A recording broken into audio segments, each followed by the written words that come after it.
आपने पूछा आरएसएस क्या है। जिस संगठन में इतनी हिम्मत नहीं हुई कि आज तक अपना वो रजिस्ट्रेशन करा सके, उसका एक कोई संविधान हो, उसका एक रजिस्टर्ड कोई ऑफिस हो, मुझे नहीं लगता उस पर मुझे कमेंट भी करना चाहिए। ये अविभाजित आंध्र प्रदेश में मजलिसे इत्तिहादुल मुसलमीन के साथ सरकार बना चुके हैं, वो सांप्रदायिक नहीं है।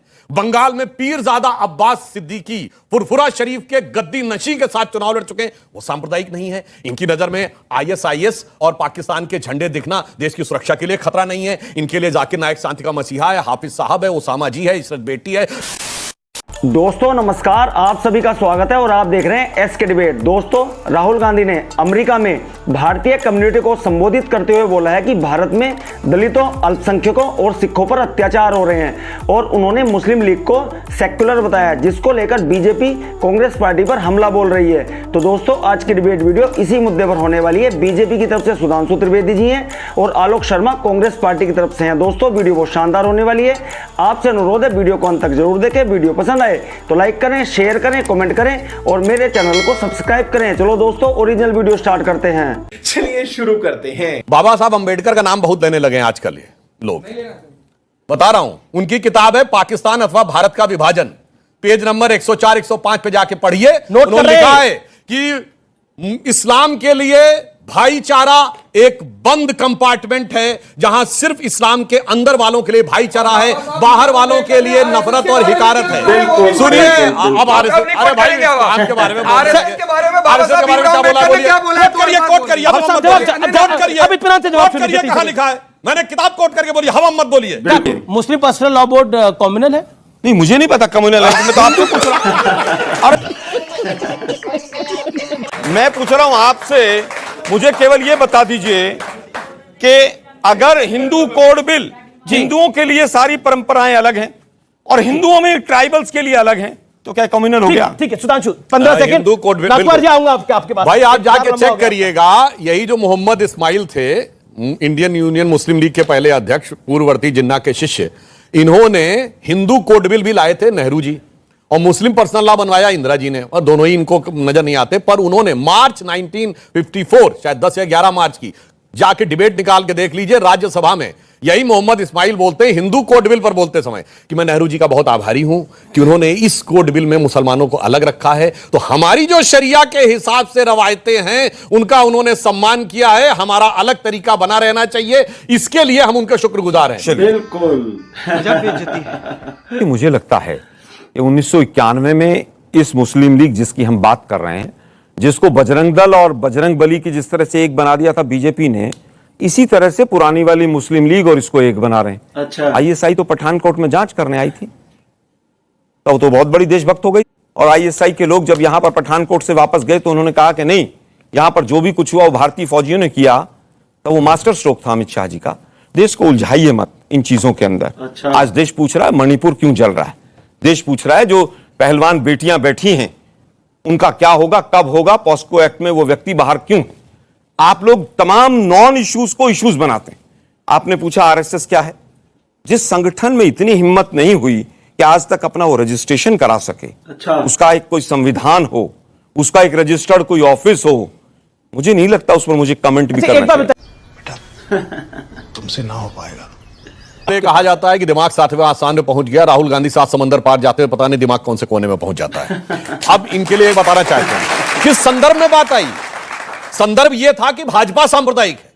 क्यों? चुनाव आयोग से भाजपा मान्यता प्राप्त नहीं है, आज से सांप्रदायिक कहना छोड़ दीजिएगा। बिल्कुल बिल्कुल। तब उस संदर्भ में पूछा गया कि अगर आप भाजपा को सांप्रदायिक कहते हैं तो मुस्लिम लीग क्या है। और मैं बताना चाहता हूं 1946 की कॉन्स्टिट्यूएंट असेंबली में यही मोहम्मद इस्माइल जिन्ना की मुस्लिम लीग से चुन के गए थे। बिल्कुल। और दूसरा मैं बताना चाहता हूं, ये दक्षिण भारत, जिसमें आज के लगभग सारा दक्षिण भारत आता, मद्रास प्रेसिडेंसी, यहां 28 असेंबली की सीट थी which was reserve for Muslim league. 28 की 28 मुस्लिम लीग ने जीती थी। 3 वहां से नेशनल असेंबली में चुन गए थे, तीनों मुस्लिम लीग से। और जानते हैं मुस्लिमों को कितना परसेंट वोट मिला था? 95% वोट मिला था। सब नहीं चले गए पाकिस्तान। और इन्होंने ही, ये समझिए, वो दक्षिण भारत के मद्रास प्रेसिडेंसी के अध्यक्ष थे 47 तक, और उसके बाद 10 मार्च 48 को हो गए इसके अध्यक्ष। ये तो वही है ना, जैसे कहते हैं सिमी सांस्कृतिक संगठन था, फिर उसमें से पीएफआई बन गया, पीएफआई वैसा था, एसडीपीआई बन गया। बस ये बात कह, तो चेहरे बदल लेने से फितरत नहीं बदल जाती। क्या बात है सर, क्या बात है सर। उन्होंने कहा ना छोटी बात, अब बड़ी बात बताता हूं। इनकी नजर में मुस्लिम लीग सांप्रदायिक नहीं है। नहीं है। ये अविभाजित आंध्र प्रदेश में मजलिसे इत्तिहादुल मुसलमीन के साथ सरकार बना चुके हैं, वो सांप्रदायिक नहीं है। बंगाल में पीरजादा अब्बास सिद्दीकी फुरफुरा शरीफ के गद्दी नशी के साथ चुनाव लड़ चुके हैं, वो सांप्रदायिक नहीं है। इनकी नजर में आईएसआईएस और पाकिस्तान के झंडे दिखना देश की सुरक्षा के लिए खतरा नहीं है। इनके लिए जाकिर नायक शांति का मसीहा है, हाफिज साहब है, उसामा जी है, इशरत बेटी है, बुरहान वानी भटका हुआ नौजवान है, अफजल हरात का मारा है, याकूब मेनन की जुडिशियल किलिंग है। इसीलिए मुस्लिम लीग सांप्रदायिक नहीं। ठीक ठीक 2014 से पहले आप सब लोगों का जन्म हुआ होगा। 2014 से पहले आप सब लोगों का जन्म हुआ होगा ताली बजाने वालों का। आप लोगों को शर्म आती है? शर्म मोदी जी कहते हैं विदेश में जाकर कि 2014 से पहले जिनका जन्म हुआ वो सोचते थे कहां जन्म हो गया, क्यों जन्म हो गया। क्या आप लोगों को शर्म आती है? फिर ताली बजाइएगा। वापस आते हैं मुद्दे के ऊपर। सुधांशु भाई ने गुफ्तार गैंग की बात की। गुफ्तार एक रोड है श्रीनगर में, वहां मीटिंग हुई, उसको गुफ्तार गैंग कहा। और वही गैंग पूरा मोदी साहब के साथ 7 रेस्टोरेंट कोर्स पे खड़ा हुआ था, चाय पी रहा था, तब वो गुफ्तार गैंग नहीं था। तो उसमें तो आप भी थे। एक मिनट सुनिए ना भाई। गुफ्तार गैंग में तो आप भी थे।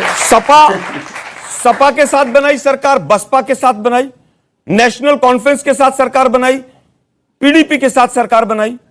किसके साथ सरकार नहीं बनाई इन्होंने? अकालियों के साथ, शिवसेना के साथ, सबको पीठ में छुरा घोंप कर चल दी। अच्छा, क्या जिस दिन महबूबा मुफ्ती ने कहा था कि तिरंगा उठाने वाला नहीं मिलेगा, क्या उस दिन उन्होंने समर्थन वापस लिया था अपना?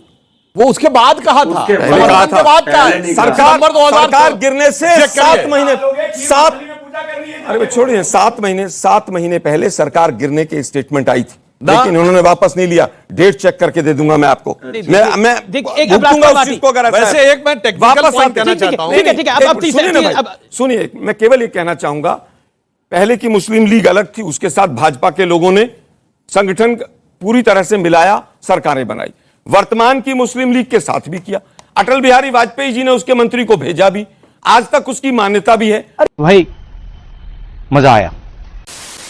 देखा दोस्तों, जब आलोक शर्मा से पूछा गया कि मुस्लिम पर्सनल लॉ बोर्ड कम्युनल है कि नहीं, तो वो इस सवाल से बचते नजर आए और उन्होंने मना कर दिया कि मुझे नहीं पता कि मुस्लिम पर्सनल लॉ बोर्ड कम्युनल है कि नहीं। और आलोक शर्मा जी ने मणिपुर दंगों पर भी सवाल खड़े किए और उन्होंने बोला कि इन्होंने शिवसेना के साथ सरकार बनाई, इन्होंने पीडीपी के साथ मिलकर सरकार बनाई, इन्होंने अकालियों के साथ सरकार बनाई।